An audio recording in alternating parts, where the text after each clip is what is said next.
My dear brothers and sisters in Christ, through the humble submission to God, let us love God in deed and in truth, by which let us restore our faith in God and share this good news as living disciples to the world. Let the love and mercy of God flow into the hearts of all. Love of God is the essence of our Christian life. Our Christian religion is based on the love of God and the love of our neighbors. This requires the time and the disposition to identify the religious experience of God in our lives and to let it take root in our minds and hearts. We need to open our minds by the humble submission to God and find the time necessary to become aware of the presence of God so that we can restore our faith in our lives as living missionary disciples. The book of Exodus recalls some specific provisions of the law with regard to strangers and to the poor and unfortunate. St. Paul, on the other hand, advises the Thessalonians they have to be an example to others, and he himself has been a guide to them. Jesus often answered people's questions with one of his own, but in this case, he gives an answer properly. Here he responded immediately to their question by combining two commandments into one. He told them, "You shall love the Lord your God with all your heart and with all your soul and with all your entire mind." It means, here we see a total humble submission of a person. The heart was considered as a center of knowing and feeling, the soul, the principle of life, and the source of all one's energies, and the mind in the center of perception. Quoting from the Deuteronomy book, he tells them that this is the first and the most important commandment. It summarizes the first four of the 10 commandments given to Moses. Placing God first in one's life means walking in faith and the love of God.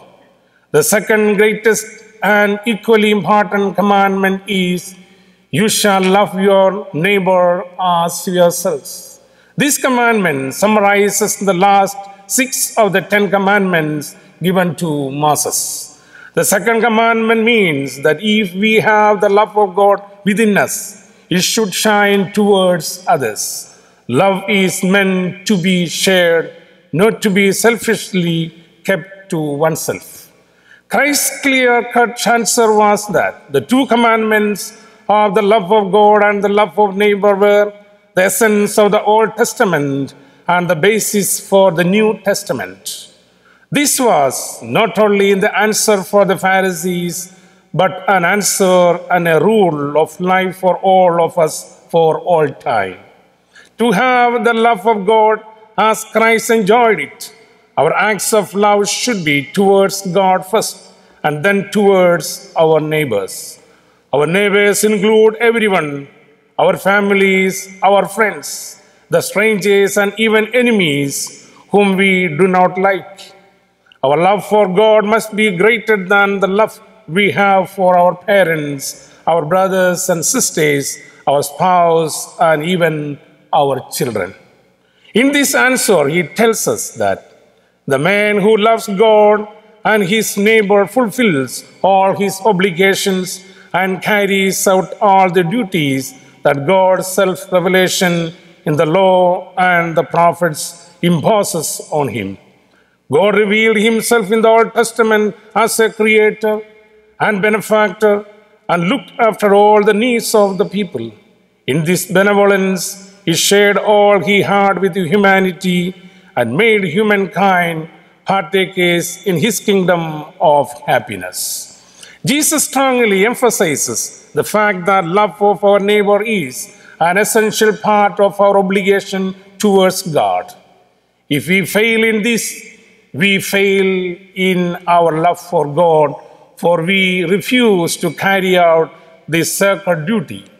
If we fail to recognize our neighbor as our brother, we fail to recognize God as our Father, and we do not love Him. For Matthew in today's Gospel, Jesus is providing the foundation upon which every Christian must build his or her understanding of the Christian life. Love of God and love of neighbor must motivate and guide everything a Christian says and does. The text that Jesus provided meant that we are to love God with everything we have, a love which is wholehearted, outgoing, performed with conviction, courage, and commitment. There is implied a certain human experience of God, and it is the discernment and assimilation of this experience that is to ground and shape our lives. One is expected to go much further. One does not go to God through others, but one seeks, finds, and loves God in others. In the final judgment, he says that as often as we did or did not do an action or work to the very least of our brothers and sisters, we did or did not do it to Jesus. He identifies himself with the hungry and thirsty, with the naked, the sick, and those in prison. Jesus identifies himself with those in most need of love and compassion. He is also to be loved in the leper, the alcoholic, the drug addict, the homeless, the outcast, and even the enemy who threatens us. The reading of today especially reminds us how God expresses His love for us. Most of the time, God shows His love for us through the people that enter our lives. He loves us when they love the other, and we love God when we sincerely love our brothers and sisters. Matthew in this gospel indicates to us that Jesus has no hesitation when responding to the question of the greatest command is in the scriptures. It is simply the commandment to love. They tell us of a love which involves treating every single person with deep respect, with love, with justice, with compassion. It reaches out even to those who do not behave well or wish to hurt us. The Old Testament reading tells us of God's compassionate response always exists to the cry of the poor, the widow, the orphans, and the foreigners. Paul tells the people how they become imitators of the Lord and must be models for others to follow. This is how God works in our lives. God loves us, and His love is a continual and everlasting love. He does call us to respond to this love by making it present to others. Sometimes a human person does deliberately reject that intimate love of this through negligence. However, God does not stop loving us, and He constantly reaches out to our love. We are always certain that God's love is offered to human persons and is never taken back. It comes in the sunset, in creation, in friendship, in our service to others, and in our desire to reconcile. God expects us to respond to this love through our gratitude to Him and express it to our neighbors, our service to our brothers and sisters. Strangely enough, to implement these loves effectively, we may have to reverse the order: love of self, leading to love others, finally to the love of God. Through the humble submission to God, let us love God in deed and in truth, by which let us restore our faith in God and share this good news as living disciples to this world. Let the love and mercy of God flow into the hearts of all. As true believers, we can be channels of His infinite peace and goodness in our life. God bless you.